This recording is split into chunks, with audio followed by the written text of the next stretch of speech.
मान्यवर, एक अफवाह और फैला रहे, रिट्रोस्पेक्टिव इफेक्ट से आ रहा है। मैं स्पष्ट कर देना चाहता हूं, इस सदन में बोलने के वक्त जिम्मेदारी के साथ बोलना चाहिए। अगर ये कानून का पहला पेज और तीसरी तक धाराएं भी पड़ी होती तो इसमें स्पष्ट लिखा है, ये कानून का अमल जिस दिन पारित होने के बाद भारत सरकार नोटिफिकेशन बाहर निकालेगी उस दिन के बाद होगा। मतलब रिट्रोस्पेक्टिव इफेक्ट नहीं है, मगर मुस्लिम भाइयों को डराया जा रहा है कि रिट्रोस्पेक्टिव इफेक्ट से आएगा। मान्यवर, ये कह रहे कलेक्टर क्यों रखा है। मुझे एक बात बताओ भाई, जो बता सकते हैं, अगर किसी मंदिर के लिए जमीन खरीदनी है तो जमीन की मालिकी किसकी है वो हमारे देश में कौन तय करता है? सबको मालूम है, कलेक्टर करता है सर, रेवेन्यू ऑफिसर वही है। तो अगर वक्फ की भूमि जो वक्फ कर रहा है उसकी है या नहीं है, इसकी जांच कलेक्टर करे तो इसमें आपत्ति क्या है? वक्फ तो दान है भाई, और दान अपनी संपत्ति का किया जा सकता है, किसी और की संपत्ति का नहीं किया जा सकता।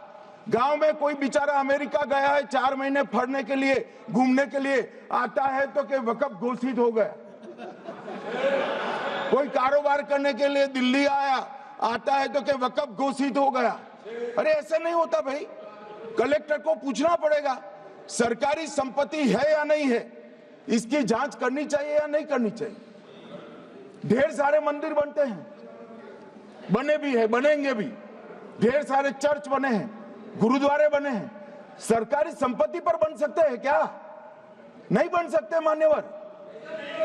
जहां वक्फ की घोषणा होती है वो भूमि सरकारी है या नहीं है वो सत्यापित करना ही चाहिए, और कलेक्टर के अलावे इसको कोई सत्यापित नहीं। मान्यवर,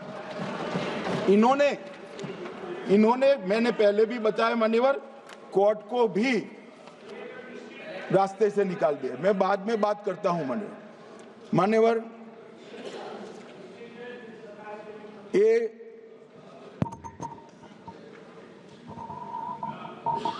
मान्यवर एक उपयोग के आधार पर वक्त की समाप्ति। मान्यवर ये कह रहे हैं कि सैकड़ों सालों से वहां प्रैक्टिस है। अब वो तो वक्फ रजिस्टर हो गया, आपने घोषित कर दिया, वक्फ में रजिस्टर भी हो गया, अब इसका सवाल नहीं है।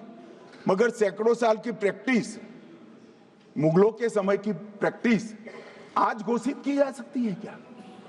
अगर वहां नमाज पढ़ रहे हैं तो लोग देखते होंगे, कब्रिस्तान होगा लोग देखते होंगे, दरगाह होगी तो लोग देखते होंगे, और घोषित भी हो चुका होगा, रजिस्टर भी हो चुका होगा।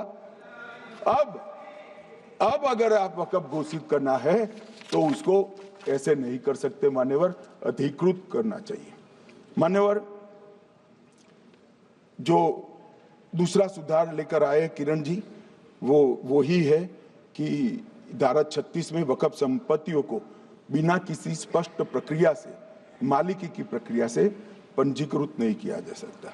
मान्यवर, अपील का प्रावधान वर्तमान में अधिनियम में ट्रिब्यूनल के निर्णय के खिलाफ अपील करने का कोई प्रावधान नहीं है। ये दृष्टिभ्रम खड़ा कर रहे थे गोगाई जी कि हाईकोर्ट में जा सकते, हाईकोर्ट में सिविल सूट नहीं जा सकता, रीट के अधिकारों का उपयोग कर हाईकोर्ट में जा सकते हैं। सिविल सूट में ज्यादा प्रोटेक्शन मिलता है मूल मालिक को, आपने सिविल सूट को खत्म कर दिया था। रीट के जुडिक्शन बहुत सीमित है, हम सब जानते हैं कि ये सीमित कर दिया गया था, आप भी जानते हो, मगर आपको वोट बैंक चाहिए। मान्यवर, ये हमारा स्पष्ट सिद्धांत है भारतीय जनता पार्टी की, मोदी सरकार का, कि वोट बैंक के लिए हम कोई कानून नहीं लाए। कानून न्याय के लिए होता है, कानून लोगों के कल्याण के लिए होता है। इन्होंने कहा कैसे कैसे कानून आए हैं, मैं बता देता हूं सब।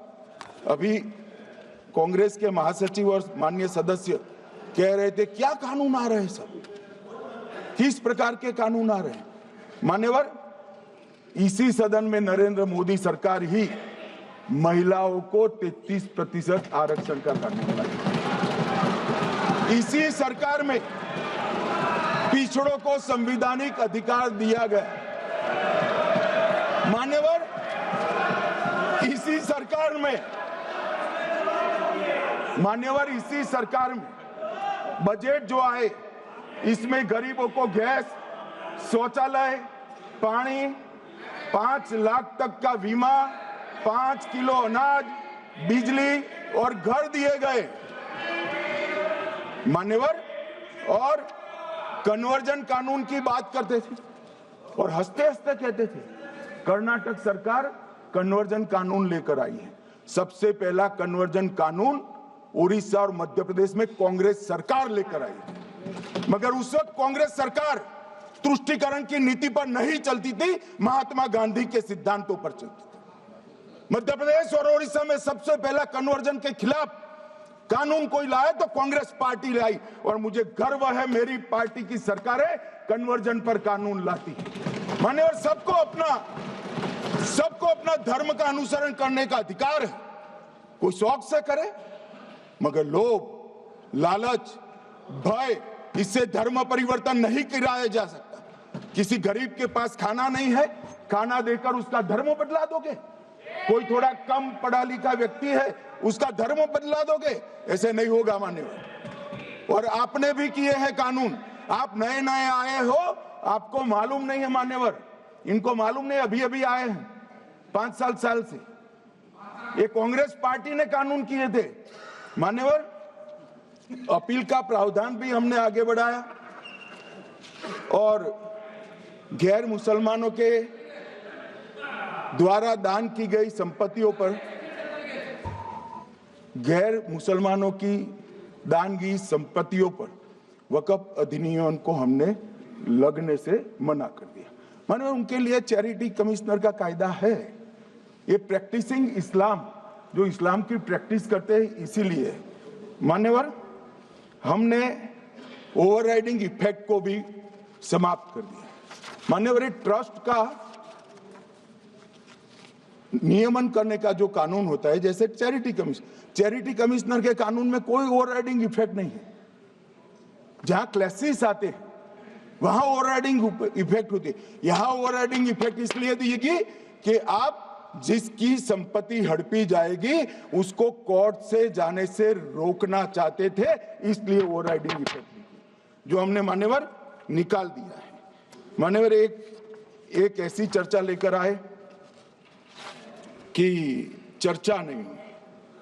मैं आपको बताना चाहता हूं 2013 में जो अमेंडमेंट बिल आया, जिसके कारण ये बिल लाना पड़ा, वो बिल में कुल मिलाकर 5.4 घंटे चर्चा हुई थी, 5.5 घंटे दोनों सदन मिलाकर, और इस बिल में दोनों सदन मिलाकर 16 घंटे चर्चा हो रही है मान्यवर, 16 घंटे। इसके अलावे हमने डिमांड किया समिति बनाओ, समिति भी बनाई, 38 मीटिंगें हुई, 113 घंटे चर्चा हुई, 284 हितधारक बनाए गए, वक्फ बोर्डों की संख्या जो उपस्थित वक्फ बोर्ड भी हुए राज्यों के 25 हुए, राज्य सरकार के प्रतिनिधि 15 राज्य सरकारों के आए, सांसद 8 हुए, विधायक विधान परिषद 7 हुए, और अध्ययन दौरे 3 किए गए, और अल्पसंख्यक आयोगों को भी 5 बुलाया गया।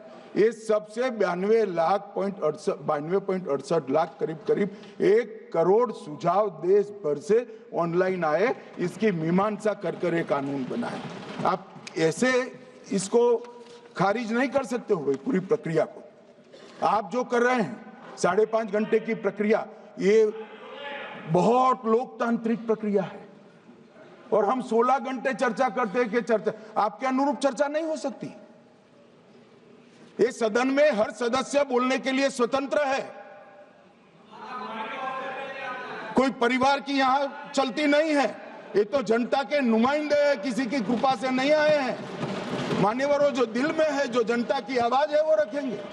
मान्यवर, एक सदस्य द्वारा कहा गया कि ये मिसलीडिंग है कि पुराने कानून में 2013 के जो अमेंडमेंट्स थे उसमें